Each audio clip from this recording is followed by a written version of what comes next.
Well, this is a really interesting topic. I think just from a simple perspective, I'm sure that you can point to examples where there's been innovation actually without much collaboration. But I'm firmly of the view that you can improve by having collaboration, you absolutely improve that process. There are a number of ways that happens. First of all, it gives you access to a much wider range of ideas, and it gives you those ideas rather quicker than you would do otherwise. Secondly, it's important to remember that innovation is more than just having a good idea. You've got to actually, in the end of the day, take that to market. And again, by collaboration, you'll find people in your collaborating group who can help you do that. So I think that's all part of taking it to market.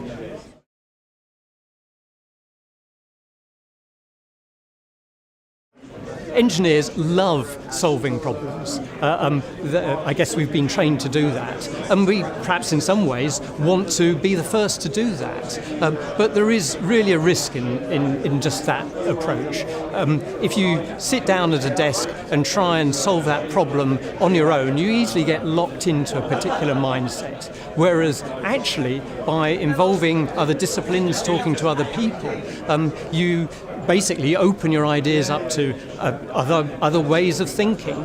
Maybe that will be challenging for you at times, but being able to get that breadth of thinking is what helps you get a broader range of ideas and hopefully will innovate better. Yeah, there are risks with that cross-disciplinary process. People don't necessarily like talking to each other. But actually, engineers are pretty good at relating to risks. They're kind of trained to do that. So therefore, by getting them to think about it as a risk and actually think about the mitigation of it and the benefits that you get from collaboration, then actually, whilst it seems slightly counterintuitive, we found that helps that cross-disciplinary working.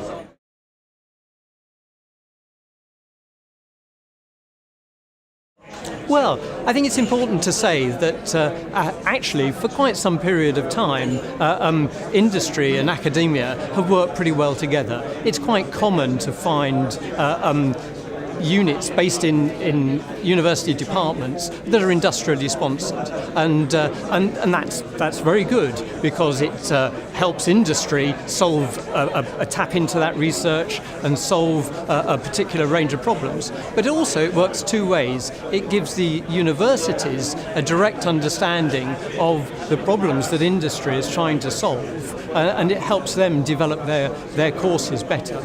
So I'd certainly like to see more of that going on.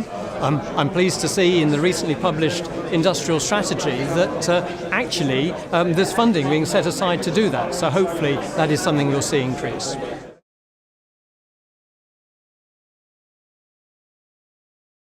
Collaboration certainly is important at Frazer Nash. Pretty well buried in the ethos of the business is working as a team, but that manifests itself in many different ways. From an internal perspective, to encourage that cross-discipline working, we use secondments, where an individual will be seconded from one area across to another. And almost without exception, whilst there might be some reluctance to do that in the first instance, actually the individual gets to see things from a different viewpoint, perhaps learns language of describing a problem in a slightly different way, and there's a net benefit from that when they come back.